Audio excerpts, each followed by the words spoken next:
Good afternoon. Today's date is May 7th, 2025. Time is 4:35 p.m.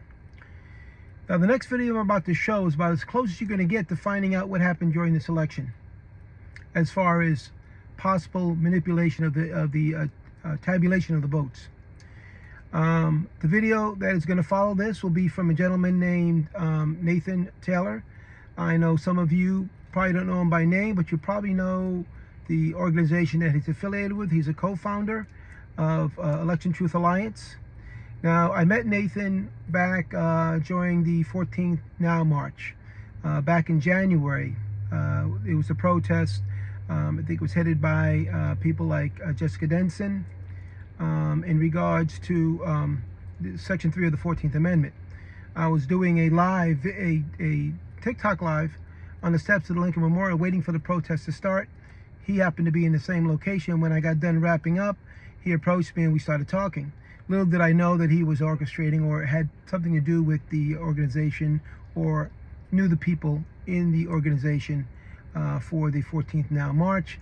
And I made mention to him that I wanted to meet Jessica because I do follow a lot of her content and I can appreciate her point of view and her strong demeanor.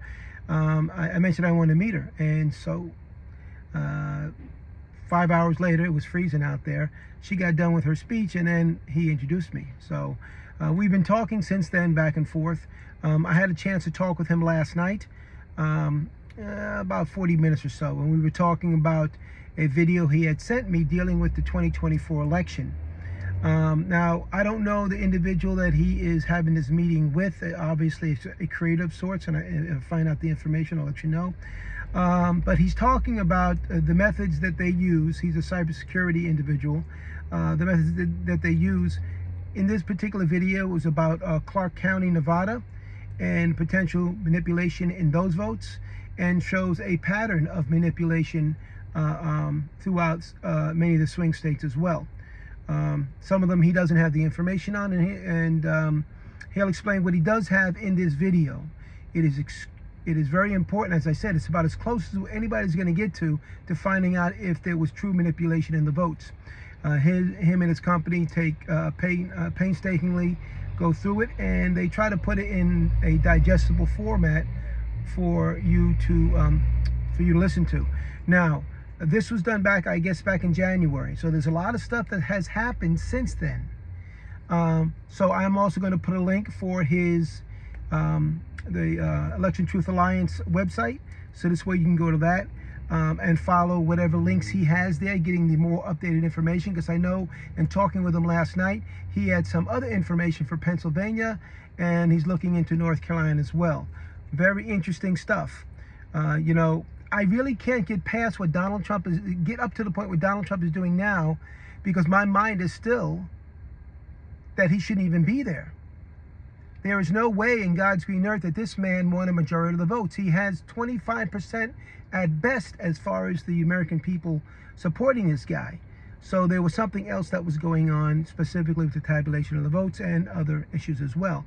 Now, so listen to the video. Now, you know, along with my commentary now in the video, it's about, what, about 25 minutes. You may not have time to look at it right now, but I would ask you to please, you know, save it. If you don't, go back to it later on and listen to it. That's not the end all be all. This is just the icing on the cake. This is just the tip of the iceberg.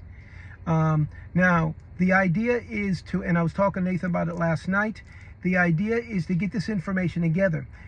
We hope that it can be useful before the next midterm election, but if we happen to get to the midterm election, at least we'll have a concentrated pool in which to pull from as far as evidence, so we can bring it to people who could make a difference before or during the 2026 election. Because if the same manipulation is taking place, it could have some issues with the 2026 election too, and then of course we'd be back where we started. So very important stuff, probably some of the most important stuff that I've actually mentioned. Please repost it, share it.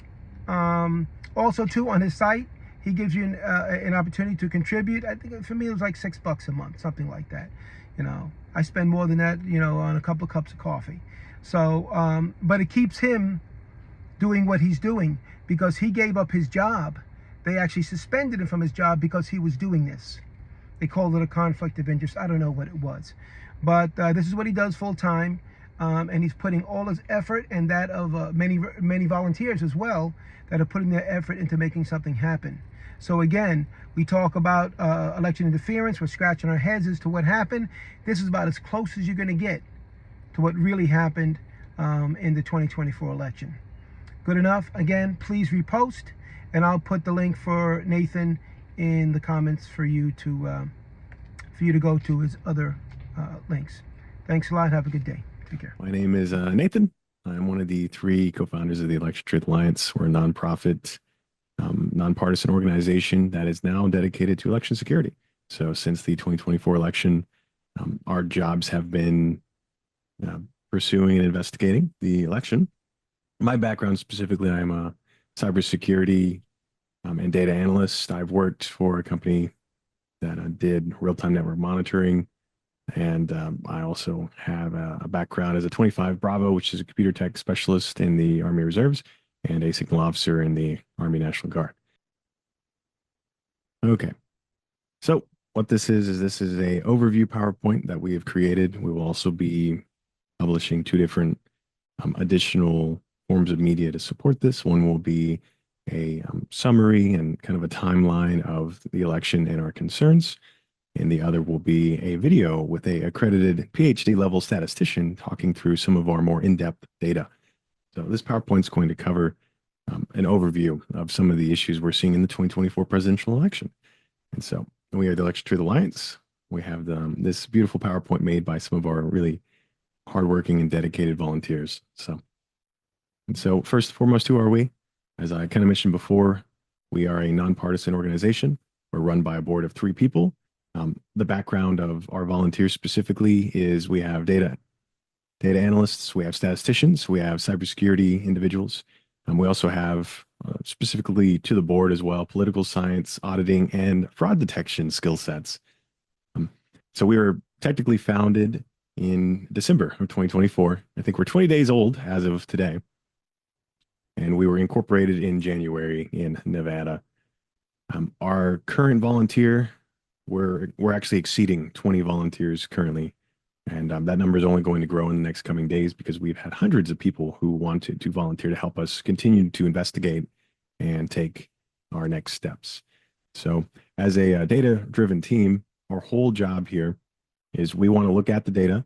We want to make sure that every eligible voter, when they cast their vote, is it counted correctly or their voice is heard. And so that is our priority, is sharing our analysis, bringing awareness to these problems we're seeing in the 2024 election. And then we are seeking to verify the vote in the counties we're seeing this and the states we're seeing this all across the US. So what we do specifically is our current job now is to analyze the results of the election and represent that data visually and spread it and inform people about any concerns or patterns that we're seeing. Specifically for our analysis after the election and election night, CVR data, which is vote record data, was published by counties. Some counties have not made that available, some have. So for those that have, we were able to download that data from their public websites, their county websites, and begin analyzing it. And so on the right here is an example of one of the locations we have actually published an analysis for, and that's Clark County, Nevada. And what we're seeing here is we're seeing for early voting, the data shows potential manipulation for an algorithmic hack at the tabulation level. So the voting machines or the vote counting machines could have potentially been influenced. And that's what our data is showing there. And so one of the 3 other things we like to do is, on top of analyzing, we want to communicate this information and spread it, express the technical concerns, reach out to other notable organizations that have been in the election auditing field. We've been doing that as I've coordinated with 2 different election integrity groups. And then we want to advocate for change and accountability. So that is the most important thing, is as we progress and continue our investigations and we find more data supporting our concerns of potential manipulation in the 2024 presidential election, well, what is our advocacy? How are we going to handle that? And so that's kind of the next step, is we want to make sure everyone's votes were counted. And if they were not, that is a huge deal. That is a civil rights issue, among many other things. So that is our third and most important step, is advocating for positive change and helping coordinate people so that we make sure that this did not occur and people's voices were not silenced. Now, so what prompted our analysis and kind of created the foundation of this organization? So in the 2024 election alone, we saw over 200 bomb threats on election day, particularly in swing states and counties and in very liberal counties, very Democratic counties. We're also seeing a concern of around 70% of voting equipment could have potentially been compromised between 2020 and 2024.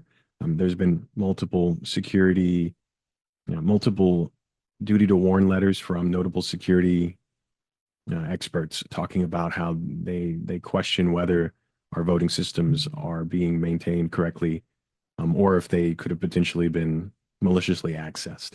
And then, of course, all 7 swing states in this last election was won by one party, all outside of the margin of recount. That is a red flag. That is a concern. And so that's some of the things that have really pushed us into diving deep into the data.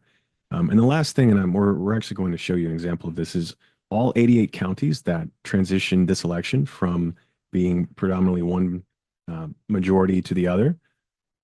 All 88 counties were won by one party. And it's the same with the swing states. So we'll show that. Here's a representation of those bomb threats we talked about. You'll notice some of their positioning is interesting. We see some of the swing states being Arizona, Wisconsin, Michigan, and Georgia as well. So it was interesting that this occurred. It was attributed to Russian email domains, and there wasn't a official investigation from our understanding. This kind of just got hand waved away. They didn't look into this. Over 200 bomb threats, and this is a huge concern for our election security. And our concern here isn't that it occurred or not. It's that where it occurred, many counties and many locations closed down temporarily, and voters were evacuated, and they could have potentially lost their opportunity to vote. And on top of that, it would have disrupted the paper ballot chain of custody, which is very important for investigating if there was manipulation or not. The paper ballots are your ultimate proof of, was this election fair and secure? Then we also have, as we talked about before, concerns about the voting equipment being compromised. There's 2 major types that are common throughout the US. These maps represent them. On the left here is voting machine brand 1, and on the right is voting machine brand 2. And you'll notice that when combined, they generally overlap a majority of the United States. They are the predominant types. And so if you were to compromise both systems, and both of them have security concerns in their own rights, if you were to compromise them maliciously with a hack, you would have the ability to change the outcome of a presidential election. And so what's very concerning as well is we're seeing this clean sweep of the swing states. This is very interesting. Let's say, for example, the Republican candidate won 30 out of 50 states and all 7 swing states. Now, the last time a candidate won all 7 swing states was 1984. That was Ronald Reagan, and he won 49 out of 50 states. So to win all 7 swing states, when that is a little bit of a concern, specifically because we see the margin of victory, 49.8% of the popular vote. So it's interesting to see that you would win all 7 swing states and yet still fall underneath the 50% of the popular vote. Statistically, to achieve that is improbable. It would require only winning in very specific places in those swing states, in the most heavily populated counties. And it just doesn't seem natural for that to occur. That's not an organic thing. So that's our concern, is to pull that off would be ridiculous normally. And so what we're looking at here is we're looking at, out of the 88 flipped states, or 88 flipped counties won in 2024 compared to 2020, you see that every single one of these counties that's changing is red to blue, from the Democrat Party to the Republican Party. Not one county in 2024 changed from Republican to Democrat. Not one. That is also statistically improbable. And for an example of this, is 100 years ago in 1932. Roosevelt carried 42 out of 48 states at the time. He had a 57% of the vote and 0 counties flipped. But I think a better representation is in 1984. Ronald Reagan won 49 out of the 50 states we were talking about, right? All 7 swing states. And even then, even with Ronald Reagan winning all 49 of the 50 states, 30 counties flipped blue for Mondale. So it just seems ridiculous to, This is beyond shocking. This is yes, it's improbable for this to all occur information, naturally. even I had no idea about. This is like, Yep, this would wow. not occur naturally. This is a red flag. And so that's kind of our high level overview. We have been publishing and will continue to publish um, data packets on specific counties that we are doing our analysis in. Some of these ones are the most populous counties in the swing states. Clark County, Nevada is one example. We have counties in Wisconsin and a few other places as well that we are wrapping up. And we've heard about a report that's coming that's going to actually give details of a lot of the granular work. And when can we expect that? And what else are you going to be able to show us? And what are we still not going to be able to know? How close can you get to putting a nail in the coffin in terms of That's a good anyone's question. So, illusions that we had a free election? so following up with this overview is we're doing a report that is kind of summarizing the timeline for this election and all of the red flags and concerns, specifically notable statements by people involved in the election saying some things along the lines of, we don't need your votes. We're talking about vote counting machines, and in as well kind of our process for when we started looking into the data and kind of summarizing that and those findings as well. Also, we will be publishing a video with Elizabeth Clarkson, a notable PhD statistician. She worked at the University of Wichita, I believe, for at least 20 years of her career as one of their chief statisticians. And we actually did an interview with her where we presented her with some of our data for Clark County, Nevada. And she actually had previously filed lawsuits in 2018, I believe, for a similar vote manipulation she was seeing local to her in one of the recent elections then. So strong parallels there with her findings and ours today. Are you confident that once people know this, that we can reverse this coup and that we can do something about it? Are we doomed now to never have elections again? I am confident that once everyone's aware of the issues with this election, and as I said, the Election Truth Alliance isn't going to go away. We're not going to stop digging deeper, and we're going to validate if this election was manipulated or not. There's no question. We will get access to the data to do so. And I think, as you said, what can we do, right? Well, our democracy is very clear. Our Constitution is very clear. And so to have infringed our democratic process, there is no greater, threat to our way of life. And so where there are multiple options, I've been in coordination with multiple constitutional lawyers and other civil rights organizations. And ultimately what it comes down to is we need to connect as a people. We need to coordinate. We need to all, start reaching out and protecting and helping each other. Yeah. And then we can move And forward. Could you tell us, Nathan, based on your guesstimates, what percentage of people does the Election Truth Alliance believe actually voted for Kamala Harris? And what percentage of Republican voters do you believe voted for Kamala Harris? So we did an analysis to estimate if the manipulation we're seeing across all of these swing states did occur, what would the actual results have been and the reported amounts actually be. And from that analysis we did, it was looking somewhere along the lines of at least five swing states. There's 2 swing states we couldn't do a full analysis in, so we can't really say yet. But at least 5 of those swing states, Harris would have won. Wow. And the amount of votes she generally would have had somewhere around the 70% of the popular vote, at least from our estimates. And how many of Republican voters? I heard a They number. would have had only around the maybe at most 30% or less. Wow. And finally, your colleague Jive, who's a statistician, I just want to confirm that you tell me if I have the right statistic. He said the likelihood, the probability that Trump could have won those 7 swing states would be akin to him having won Mega Millions legitimately 6 times in a row. Is that correct? It's actually worse than that because not What? only would it be ridiculous to win 7 swing states, but because he did not exceed the popular vote, it's improbable. It would have never happened. So I think it was So he something. won more than 7 Mega Millions in a row. Yes, it would be. I'll have to get you a good representation, but I think it was the equivalent of flipping a coin more than like 25 times and getting heads every time. It would never Wow, occur. he's so lucky, isn't he? Indeed. Well, I know you got work to do, and Yep. we are And getting here's this that. Here's out. our final slide as well. Yes, So there is please. a scan to donate option, and we have our 2 prominent hashtags that we like to use, and that's hashtag verify the vote and hashtag truth matters, because the truth will set us free, right? And how are the three of you? No, do you have day jobs? How are you able to sustain this? Do you have a job now? Currently, I do not. So, yeah, it is a conflict of interest for me to kind of be pursuing election integrity and also represent that company. So I'm Wow. currently suspended. So this is my job now.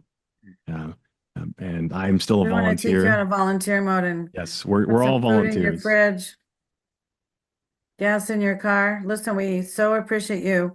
The last thing is please do send me a copy of this lovely PowerPoint because we're going to get the video and the PowerPoint.